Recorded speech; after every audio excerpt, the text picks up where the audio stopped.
एक बार बोले वृंदावन में हरिलाल की जय। देखिए भाई, अब तक जो है इस ब्रह्म विवाह के अंतर्गत लड़की ने अपने 7 वाक्यों को समर्पित कर वर महोदय से अपने 7 वाक्य को मनवाया, क्योंकि जो मौन कर लेता है समझ जाना चाहिए कि वह स्वीकार कर लिया है। अब जो है एक प्रथम वाक्य में सुनाया इन्होंने कि देखिए भाई, सुख दुख आते जाते रहते हैं। सुख दुख हमारे जीवन के 2 पहिए हैं और हम एक दोनों पति पत्नी एक जीवन है, तो जीवन में ध्यान पूर्वक यदि सुख दुख को हम बिताएंगे तो अपना जीवन बहुत खुशहाल तरीके से हम बिता सकते हैं। सुख आए तो घबराएंगे नहीं, उतराएंगे नहीं, और दुख आएगा तो घबराना नहीं चाहिए। अतः दोनों को समन्वित करके हमको चलना चाहिए। सबसे बढ़िया यहाँ पे उदाहरण स्वरूप इनको बताया गया है। अभी एक लाजा आहुति में हुआ है, बताया जाता है कि धान को यदि हम तपते हुए बालू में डालें तो वह धान जो है लावे में परिवर्तित होता है, लेकिन अपनी भूसी को अलग नहीं करता है। उसी प्रकार लड़की ये कहती है कि हे पति महोदय, आपके साथ मैं जाऊंगी, अगर हमारे जीवन में बहुत ज्यादा कष्टदायी समय आ जाए तो आप हमें उस भूसी की तरह अलग मत करिएगा। चाहे बहुत ज्यादा सुख हो जाए, आप ये मत करिएगा कि बहुत ज्यादा सुखी हो जाने के बाद मुझे छोड़ देवे। तो ये सारी चीजें इन्होंने कहा। विवाह पद्धति में तो वचन नहीं लिखा है, लेकिन ये वचन बताया जाता है, ये कहनी चाहिए, क्योंकि पति जो है अपने प्रथम वाक्य में बात देता है कि प्रतिव्रत धर्म का पालन करो, लेकिन कन्या भी कहती भाई हमारा भी कुछ होना चाहिए ना। आप भी बाहर जाते हैं तो आपको भी बहुत सारी सुंदरियां मिलती हैं, तो देखिए आपका ध्यान नहीं भटकना चाहिए आज के बाद। क्यों? क्योंकि हमसे भी सुंदरी बहुत लोग हैं, हम भी सुंदरी हैं, तो जो हमसे ज्यादा सुंदरी बड़ी दिखे, आपसे उम्र में बड़ी हो, उसको अपनी माता समझ करके प्रणाम कर ले में। अगर आपके समकक्ष मिल जाए तो अपनी बहन समझ करके प्रणाम कर ले में।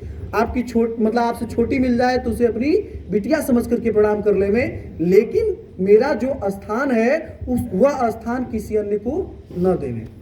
इसी प्रकार वर महोदय कहते हैं कि देखिए भाई, आपने इस ब्रह्म विवाह में मुझे 7 वाक्यों से मतलब एक वचन स्वरूप हमसे लिया, तो मैं भी आपको वचन दूं। वचन 7 वाक्य तो नहीं दूंगा, लेकिन 5 ही वाक्य हमारे हैं, और जिसको आप मानेगी, स्वीकार करेगी, तो इस ब्रह्म विवाह में आपको वामांगनी में बनाऊंगा। तो इसलिए ये अपने वाक्यों को समर्पित करते हैं। कैसे कहते हैं? ध्यान पूर्वक सुनेंगी आप। आपके लिए ये वाक्य है, सुनहु बचन मम पंच सुनैनी, राकहु राधी रज चित बैनी, प्रथम बचन तुम सुनहु सयानी, राखहु मम निर्मल मम बानी, मैं मंदिर जिस दिन नहीं होई, तुम श्रृंगार करो ना कोई। यानी ये प्रथम वाक्य में सुनाते हैं कि हे देवी, तुम अपना चित्त अपने बिल्कुल चित्त से इस बात को ध्यान पूर्वक मेरे प्रथम वाक्य को सुनो। तुम अपने जीवन में आज मेरे साथ वामांगनी बन के घर जाओगी, तो ध्यान पूर्वक इन बातों का अनुसरण करते हुए जीवन को व्यतीत करोगी। क्या? तुम अपने जीवन में हंसो, खेलो, दूसरे के घर आओ जाओ, हास परिहास करो, अनेक प्रकार के श्रृंगार करो, अनेक प्रकार के हंसी मजाक करो, दूसरे से अनुलोम विलोम करो, हमें सब स्वीकार है। कब तक? जब तक मैं घर रहूं तब तक। अन्यथा मैं यदि गृहस्थी को चलायमान रखने हेतु, पैसा कमाने, अर्थ की व्यवस्था करने हेतु मैं बाहर चला जाऊं, तो आपका परम कर्तव्य बनता है कि प्रतिव्रत धर्म का पालन करेगी और अन्य प्रकार के श्रृंगारों से मुख को मोड़ लेगी। ये मेरी आपसे प्रथम विनती है। ये बहुत कठिन वचन है, इसको निभाने में अगर निभाए स्त्री तो बहुत ज्यादा परिश्रम करना पड़ जाएगा। ये संभव है नहीं, लेकिन ये समझाते हैं कि आपको ऐसा करना है, तब मैं आपको वामांगनी बनाऊंगा। ये आपसे मेरी प्रथम विनती है। दूसरे वाक्य में सुनाते हैं, द्वितीय वचन मम कहूँ बखाना,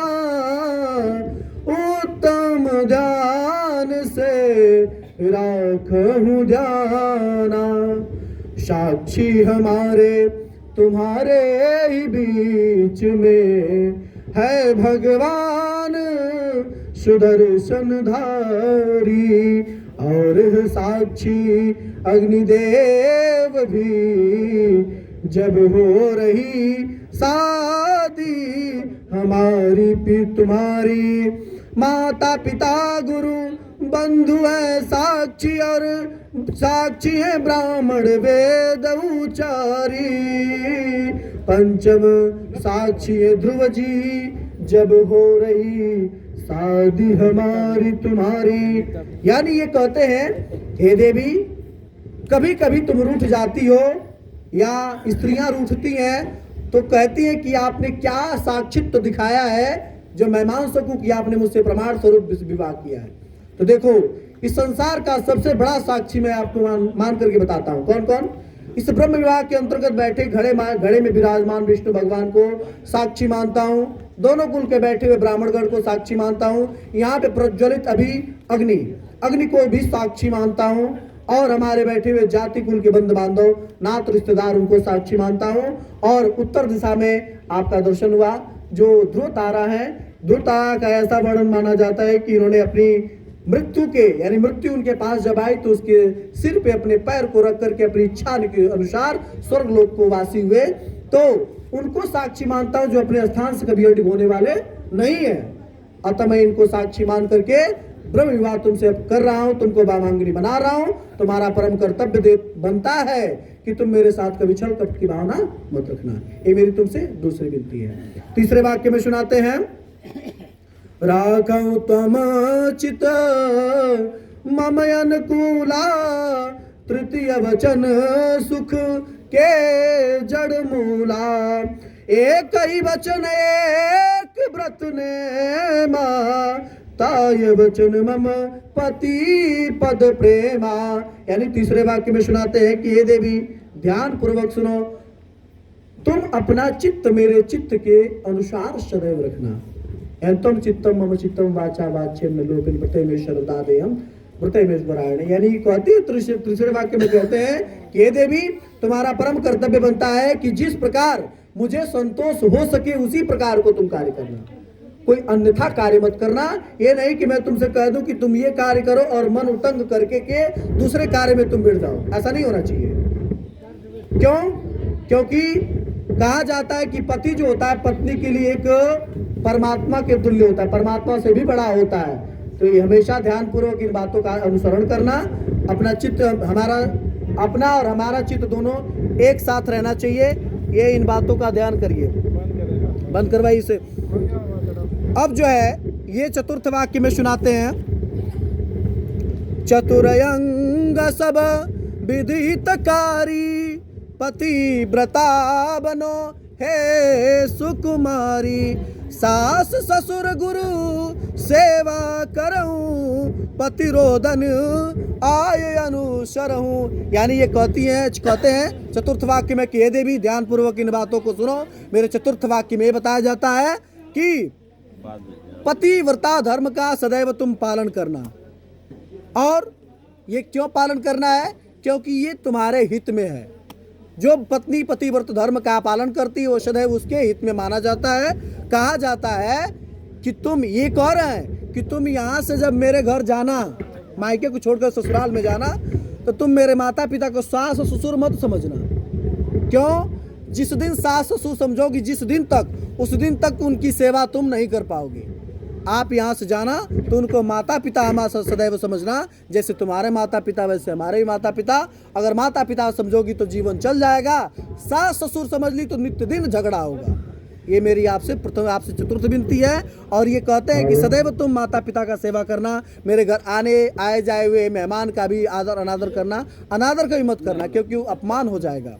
ये मेरी तुमसे चतुर्थ विनती है। पंचम वचन में सुनाते हैं, पंचम वचन सुवेद प्रकाशा। बिन नारी नर सकल निराशा। नर नारी से सृष्टि होई जानो रथ कर पहिया सोई, 5 वचन मानव गुरुगामिनी, राखो आज से हृदय स्वामिनी, गृह आश्रम मेरे नारी अधूरा, विजय मान तब होई नर पूरा। यानी ये कहते हैं कि ये देवी बिना ये गृहस्थ आश्रम को चलायमान रखने हेतु पत्नी की बिल्कुल आवश्यकता मानी जाती है, क्योंकि पत्नी की आवश्यकता होती है इसलिए ताकि वो घर आए और घर में आकर के अनेक प्रकार की खुशहालियों को भरे और घर में लक्ष्मी का वास कराइए। सृष्टि की रचना तभी होगी जब पति पत्नी का सम्मेल होगा और घर में किलकारियाँ खेलेगी, हमारा घर एक सुदृढ़ परिवार बनेगा। और तुम साथ देती हो तो मैं तुमको वामांगनी बनाने के लिए तैयार हूँ। इस तरह से अपने 5 वाक्य इनके सन्मुख समर्पित किया इन्होंने। अगर ये स्वीकार करती है तो इनको भी वामांगनी बनाने के लिए तैयार है। ठीक है ना बेटा, एक बार बोले वृंदावन बिहारी लाल की। चलिए।